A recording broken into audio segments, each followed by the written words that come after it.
Hey there, I'm Kara Suboy reporting from CNET headquarters in San Francisco. Welcome to Planet CNET, our weekly show where our CNET editors around the world showcase the latest tech news and cool gadgets from their home countries.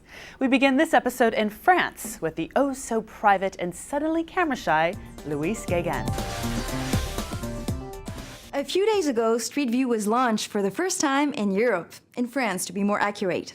And the French National Data Processing and Liberties Commission thinks Google Maps' service is too indiscreet. Thus, the Commission issued a warning relating to the automated blurring process, which is not foolproof. Apparently, some faces and registration licenses have been missed and not blurred properly. So, if you would like to report on a photo, a registration license, or any problem, feel free to do it thanks to the link Street View Help. French laws are supposed to protect the individual's right to privacy and right to one's picture, as well as technology, which is not always reliable, as you can see. Oh well, I'm Louise Guéguen. Thanks for watching. Cute story, Louise, although your production staff could use some training. Wait a second. Here in America, we want to be seen. Everything's public theater, remember?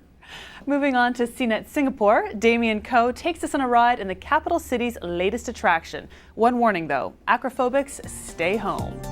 Hi, I'm Damien Koh for CNET Asia, and we are here at the Singapore Flyer, the largest observation wheel right now. Standing at 165 meters, that's roughly the height of a 42-story building. In comparison, the London Eye is just 135 meters. Built at a cost of 240 million Singapore dollars, the Singapore Flyer is located at the southeastern tip of the island state, overlooking the entire cityscape and coastline. Each air-conditioned cabin can accommodate up to 28 passengers, with limited seats available inside.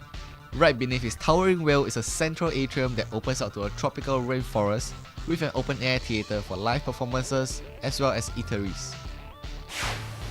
These massive steel structures are what's holding the wheel up, and together with the cabins, the Flyer weighs over 450 tons. So what drives this giant wheel? Well, this giant wheel is driven by 28 motors over here. You can see that they're pushing the wheel from the rim out. There's nothing which drives it from the middle, it's driven essentially from the rim. It takes about 30 minutes to turn one round. It's really a very big bicycle wheel with spokes and with a rim. We actually receive a green mark for energy efficiency. Here's something the public won't get to see. This is the operations room.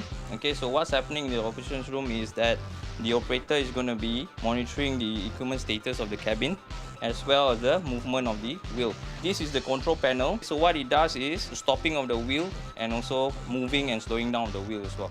We have 2 surveillance cameras in the capsule. It helps us in seeing the movements of the passengers in the capsule.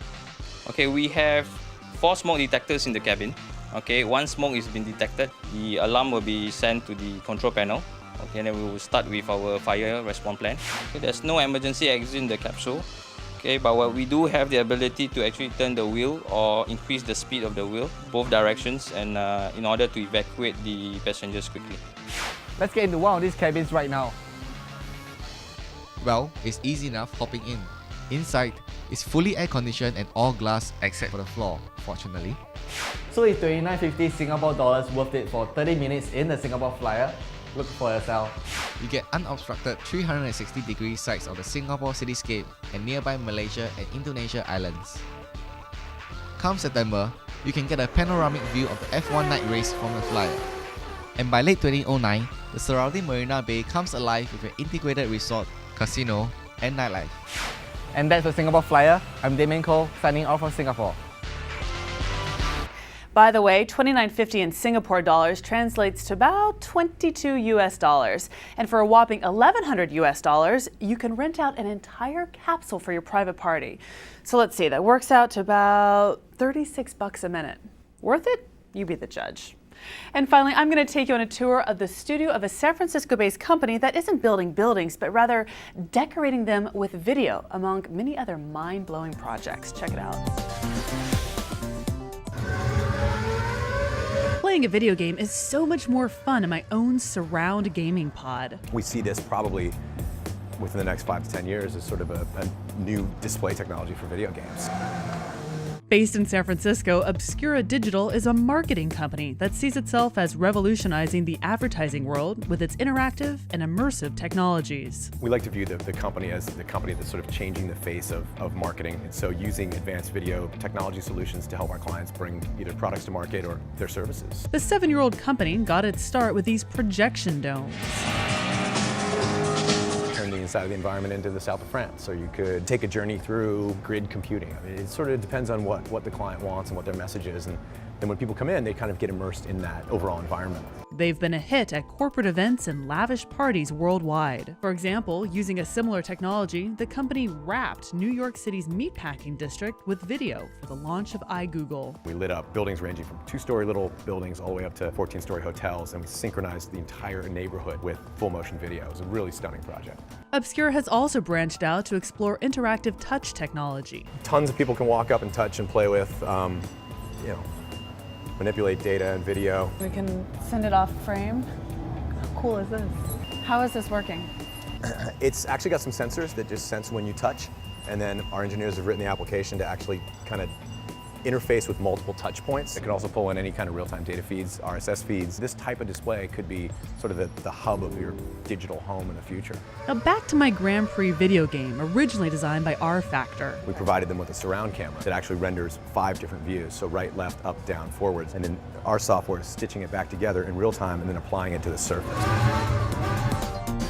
Now Patrick tells me that they can install those sweet domes for any type of occasion and not just corporate events.